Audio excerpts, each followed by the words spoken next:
Olá, tudo bem? Bem-vindo a mais um encontro nosso nessa semana especial, Semana da Esperança 2024, com o tema geral O Fim do Grande Conflito. E hoje nós vamos falar sobre o juízo final no Apocalipse. É o tema 6 da nossa semana. Vamos à leitura? Você já participou de um julgamento? Já foi acusado de algo que não cometeu ou foi acusado por um erro cometido? Para o inocente, o julgamento é algo aguardado com ansiedade, na esperança de ser, então, livre da falsa acusação. Já o culpado teme receber a merecida sentença. A Bíblia nos diz que todos nós passaremos por um julgamento, porque todos devemos comparecer ante o tribunal de Cristo, para que cada um receba segundo o que tiver feito por meio do corpo, ou bem ou mal. Segundo Coríntios 5, verso 10. Porque Deus há de trazer a juízo todas as obras, até as que estão escondidas, quer sejam boas, quer sejam más. Eclesiastes 12, 14. Quando será esse julgamento? Apocalipse 14 apresenta três mensagens que Deus envia para a humanidade nos dias finais da história deste mundo. Três anjos trazem advertências e o primeiro deles diz: Temei a Deus e dai-lhe glória, pois é chegada a hora do seu juízo, e adorei aquele que fez o céu e a terra e o mar e as fontes das águas. Apocalipse 14, 7. De acordo com o texto, a hora desse juízo já é chegada, ou seja, ele já está acontecendo. Esse juízo pode ser dividido em três etapas. A primeira etapa se chama juízo de investigação ou juízo investigativo. Acontece antes de Jesus voltar a esta terra para buscar os seus fiéis, e é um juízo de vindicação. A segunda etapa do juízo é o juízo de comprovação, ou juízo comprobatório. Acontecerá no céu durante os 1000 anos, quando cada salvo confirmará a justiça de Deus. Não ficará nenhuma dúvida quanto à justiça e o caráter de Deus. E a terceira e última fase do juízo é o juízo de execução ou juízo executivo. Esse acontecerá após esses 1000 anos que a gente acabou de mencionar, né? Que são 1000 anos de análise dos registros do céu. Os que rejeitaram a Deus, inclusive Satanás e seus anjos, seus demônios, receberão sua condenação, a morte e destruição eternas.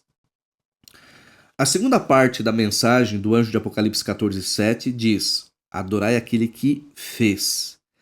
Esse é um chamado à adoração a Deus como Criador. A Bíblia diz que não viemos do acaso, não surgimos da mera combinação de elementos químicos. Fomos criados pelas mãos de um Deus todo-poderoso. Nosso planeta foi criado pelas palavras de seus lábios, pela própria palavra de Deus. O chamado do anjo faz referência a um dos 10 mandamentos, que ordena a adoração daquele que fez todas as coisas. Esse mandamento é o quarto mandamento, que está lá em Êxodo 20, versos 8 ao 11. Vamos ler aqui o mandamento? Lembra-te do dia do sábado para o santificar. 6 dias trabalharás e farás toda a tua obra. Mas o sétimo dia é o sábado do Senhor teu Deus. Não farás nenhum trabalho, nem tu, nem o teu filho, nem a tua filha, nem o teu servo, nem a tua serva, nem o teu animal, nem o forasteiro das tuas portas para dentro. Porque em 6 dias fez o Senhor os céus e a terra e o mar e tudo que neles há. E ao sétimo dia descansou. Por isso o Senhor abençoou o dia de sábado e o santificou. Em resumo, podemos dizer: lembra-te do sábado para o santificar, porque Deus é o Criador. Ao decidirmos guardar o sábado como o dia santo, reconhecemos que Deus é o Criador de todas as coisas. A adoração tem a ver com respeito e obediência. O anjo que anuncia o juízo nos chama a temer a Deus, ou seja, obedecê-lo e honrá-lo, e declara os critérios do juízo por vir. Que critérios são esses? Os mandamentos de Deus. Os registros feitos no céu estão baseados na obediência ou rejeição dessa lei de amor. Para entendermos melhor a verdade deste juízo final, vamos nos voltar para o santuário do deserto e seus rituais. Levíticos 4, 27 a 30 diz: Se qualquer pessoa do povo da terra pecar por ignorância, por fazer alguma das coisas que o Senhor ordenou se não fizessem, e se tornar culpada, ou se o pecado em que ela caiu lhe for notificado, trará por sua oferta uma cabra sem defeito, pelo pecado que cometeu, e porá a mão sobre a cabeça da oferta pelo pecado e a imolará no lugar do holocausto. Então o sacerdote com o dedo tomará do sangue da oferta e o porá sobre os chifres do altar do holocausto, e todo o restante do sangue derramará à base do altar. O sacrifício de animais era parte da rotina diária do santuário. Colocar a mão sobre a cabeça da oferta do animal ali simbolizava a transferência da culpa do pecador para o animal. É claro, esse era apenas um simbolismo sem valor em si mesmo, mas representava o sangue que seria derramado por Jesus para perdão de todos os pecados. Aquele que nos ama e pelo seu sangue nos libertou dos nossos pecados. Apocalipse 1, verso 5. O sangue do sacrifício era colocado nos chifres do altar e derramado aos seus pés. A carne deveria ser comida pelo sacerdote, simbolizando também a transferência da culpa para ele. O sangue era aspergido sobre o véu que separava o lugar santo do Santíssimo, transferindo assim a culpa para o santuário. O pecador era perdoado por seus pecados, mas eles continuavam registrados. Esse aqui é um ponto importante, né? Muito importante. Por quê? Porque, por exemplo, somos acusados em relação a essa doutrina de... Porque esse mesmo ritual acontece no céu, né? Então, que é a primeira fase do juízo, né? Juízo de comprovação, perdão, juízo de investigação, que acontece até a volta de Jesus. Então, alguns acusam nós adventistas de falar assim: tá vendo, vocês são hereges, vocês dizem que há pecado no céu, o que Jesus está fazendo? O sacrifício dele não foi o suficiente? Tá vendo que no ritual do santuário, né? O sangue ele era aspergido sobre o véu ou diante do véu, né, que separava o lugar santo do Santíssimo, ali no santuário, e era transferido assim o pecado para o santuário. Só que não é o pecado em si, porque o pecador estava perdoado, eram os registros do pecado. E agora, olha o que diz a próxima tela. Uma vez por ano, o que nós mencionamos anteriormente acontecia todos os dias. Só que uma vez por ano, no dia chamado pelos judeus de Yom Kippur, que significa dia da expiação ou dia do juízo, o registro dos pecados eram apagados. Isso mesmo, purificando assim o santuário, o altar e o sacerdote, né? O povo por meio da confissão e do coração contrito, ansiava pelo cancelamento final de sua culpa. Olha como se encaixa perfeitamente com a doutrina adventista, extraída da Bíblia, que é a doutrina do santuário, que nós falamos no vídeo número 5. Você pode voltar lá e assistir. Levíticos 16, versos 33 ao 34 diz: fará expiação pelo santuário, pela tenda da congregação e pelo altar. Também o fará pelos sacerdotes e por todo o povo da congregação. Isto vos será por estatuto perpétuo, para fazer expiação uma vez por ano pelos filhos de Israel, por causa dos seus pecados. A purificação do santuário era realizada pelo sacrifício de um bode para o Senhor, símbolo do sangue de Jesus. Agora é um outro bode para Azazel, né, que recebia todos os pecados do santuário e era levado e abandonado no deserto. Então, esse segundo bode, chamado na Bíblia de bode emissário, né, ele simboliza Satanás. E também somos acusados por defender essa tese. Você vê, são dois bodes. A Bíblia fala que o primeiro era para o Senhor e o segundo para Azazel. O segundo era o bode emissário que levava a culpa, levava os pecados. Então, naturalmente, esse bode simboliza Satanás. Ele é o caminhão de lixo que vai levar os pecados. Ele vai para o deserto, inclusive. Para os que não se consagravam a Deus, em humilde reverência, havia uma consequência. Porque toda alma que nesse dia se não afligir será eliminada do seu povo. Levítico 23, 29. O dia da expiação, que encerrava o ciclo religioso do ano, era um símbolo da futura purificação do santuário celestial, na qual todo o mal será apagado de uma vez por todas. Olha esse texto. Porque Cristo não entrou em santuário feito por mãos, figura do verdadeiro, porém no mesmo céu, para comparecer agora por nós diante de Deus, nem ainda para se oferecer a si mesmo muitas vezes, como o sumo sacerdote que cada ano entra no Santo dos Santos com sangue alheio, sangue do animal. Ora, nesse caso seria necessário que ele tivesse sofrido muitas vezes desde a fundação do mundo. Agora, porém, ao se cumprirem os tempos, se manifestou uma vez por todas para aniquilar pelo sacrifício de si mesmo o pecado. E assim, como aos homens está ordenado morrerem uma vez só, uma só vez, vindo depois disto o juízo, assim também Cristo, tendo se oferecido uma vez para sempre para tirar os pecados de muitos, aparecerá segunda vez, sem pecado, aos que o aguardam para a salvação. Hebreus 9, 24 a 28. O juízo de investigação, a primeira fase do juízo. Juízo de investigação ou juízo investigativo. A primeira parte do juízo, chamado juízo de investigação ou investigativo, diz respeito ao povo de Deus desde os primeiros habitantes da terra até os que estiverem vivos por ocasião da volta de Jesus. Eu li com calma aqui, com pausa, para a gente não perder o fio da meada.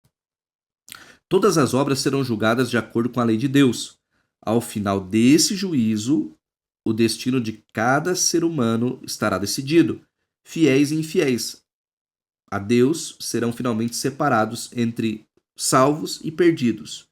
Fiéis salvos, infiéis perdidos. Olha o que diz Apocalipse 14, versos 14 ao 16. Olhei e eis uma nuvem branca, e sentado sobre a nuvem, um semelhante ao Filho do Homem, tendo na cabeça uma coroa de ouro e na mão uma foice afiada. Foice, vem para colher, né? Ceifar. Outro anjo saiu do santuário, gritando em grande voz para aquele que se achava sentado sobre a nuvem: Toma tua foice e ceifa, pois chegou a hora de ceifar, visto que a seara da terra já amadureceu. E aquele que estava sentado sobre a nuvem passou a sua foice sobre a terra, e a terra foi ceifada. Ao final desta fase do juízo, os fiéis a Deus recebem a recompensa. Jesus volta para levar-nos para o céu e então inicia-se a segunda fase do juízo. 1 Coríntios 6, verso 3 diz: Não sabeis que havemos de julgar os próprios anjos? Agora vamos ver a segunda e a terceira fase do juízo. A segunda e a última, né? A terceira, que são os juízos de comprovação, o juízo que acontece durante o milênio, né? Ou comprobatório, e o juízo de execução, ou juízo executivo. Durante 1000 anos, os salvos entenderão mais sobre o amor de Deus ao analisarem os critérios usados por ele no julgamento de seu povo. Veremos então que cada pessoa recebeu suficiente oportunidade para escolher o seu caminho, para aceitar ou não a Jesus como seu Salvador, definindo assim o seu destino. E a terceira e última fase do juízo, o juízo de execução, acontecerá no final, depois, né, desse juízo que acontece lá no céu, né? Após o milênio, acontece essa última fase, que é a fase do juízo final, né? A fase do juízo de execução, ok? O Apocalipse descreve essa cena da seguinte forma: Vi um grande trono branco e aquele que nele se assenta, de cuja presença fugiram a terra e o céu, e não se achou lugar para eles. Vi também os mortos, os grandes e os pequenos, postos em pé diante do trono. Então se abriram os livros. Ainda outro livro, o livro da vida, foi aberto, e os mortos foram julgados segundo as suas obras, conforme o que se achava escrito nos livros. São os registros. E termina o texto dizendo: Deu o mar os mortos que nele estavam, a morte e o além entregaram os mortos que neles havia, e foram julgados, um por um, segundo as suas obras. Então a morte e o inferno foram lançados para dentro do lago de fogo. Esta é a segunda morte, o lago de fogo.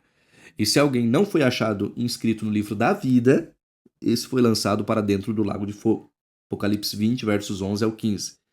Então veja, se a pessoa não confiou no advogado de defesa, que é Cristo Jesus, o nome dela não foi, ela passou pelo juízo, foi condenada, né? Então, se ela aceitou a Cristo como seu advogado, como seu salvador, essa pessoa é absolvida da condenação. Por quê? Porque a condenação já caiu sobre Cristo. Mas isso é condicionado à pessoa crer e aceitar, né? Pela fé, o sacrifício de Jesus pela vida dela, né? Por isso nós chamamos de sacrifício vicário, ou seja, sacrifício substitutivo. Os ímpios que morreram por ocasião da volta de Jesus serão ressuscitados para receberem sua condenação final. Lúcifer será destruído e o mal terá o seu fim. O juízo executivo é o fim da rebelião trágica do pecado, possibilitando que a promessa de novos céus e nova terra seja cumprida. Salvador e juiz. Para ficar mais claro, né? Porque eu sei que esse assunto não é tão fácil assim de entender, não é tão simples assim, não é impossível. A gente tem que se dedicar, né, para estudar esse assunto. Eu vou contar uma história aqui, você vai com essa história entender perfeitamente. Bom, na época em que os veículos eram puxados a cavalo, em uma cidade do interior, um menino ali estava brincando na rua, né, quando os cavalos de uma carruagem surgiram em disparada. A carruagem desgovernada ia em direção à criança que estava ali brincando, despreocupada, né? A mãe começou a gritar desesperadamente, obviamente, né? Mas incapaz de ajudar seu filho. Um jovem que passava pelo caminho pulou bravamente entre os cavalos, segurou as rédeas e fez com que eles parassem. Claro, com essa situação, com essa ação corajosa, heróica dele, né? O rapaz ele ficou muito ferido, mas graças a Deus e à ação desse jovem, o garotinho, né, a criança que estava ali brincando, se salvou. 20 anos depois, um jovem enfrentava um julgamento por graves crimes que ele havia cometido. Ele era culpado, ele estava ali para ser julgado.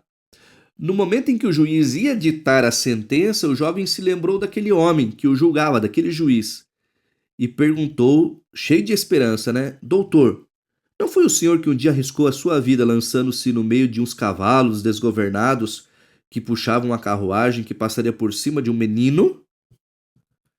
Sim, respondeu o juiz. Inclusive eu trago cicatrizes no peito, nos braços e nas pernas como lembranças desse dia.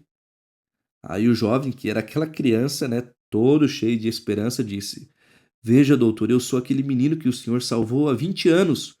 Já que o senhor me salvou uma vez, por favor, salva-me outra vez. E o juiz deu a seguinte resposta: Naquele dia eu fui o seu salvador, mas hoje eu sou o seu juiz, e por causa da sua conduta eu devo condená-lo. Entendeu? Cristo, ele hoje é o nosso advogado. Ele intercede por nós. Ele é o nosso advogado de defesa. Ele está querendo lutar por nós para nos absolver, para nos livrar da condenação. Mas chegará um dia em que ele deixará de ser o nosso advogado e passará a ser o nosso juiz. Olha o que diz Romanos 3, versos 23 ao 25. Pois todos pecaram e carecem da glória de Deus, sendo justificados gratuitamente por sua graça, mediante a redenção que há em Cristo Jesus, a quem Deus propôs no seu sangue como propiciação mediante a fé, para manifestar a sua justiça, por ter Deus, na sua tolerância, deixado impunes os pecados anteriormente cometidos.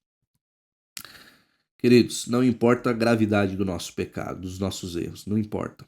Pelo sangue de Jesus, todos podemos ser declarados inocentes diante de Deus, diante de todo o universo. Mas para isso, nós precisamos aceitar os méritos de Cristo e confirmar nosso compromisso através da nossa adoração a Ele e também através da nossa obediência a Ele.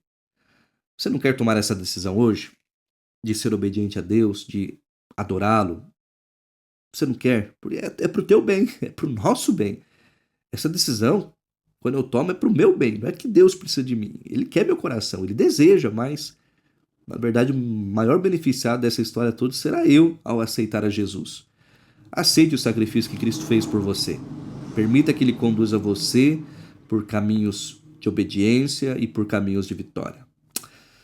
Se essa for a sua decisão, ore comigo nesse momento ou repita essas palavras.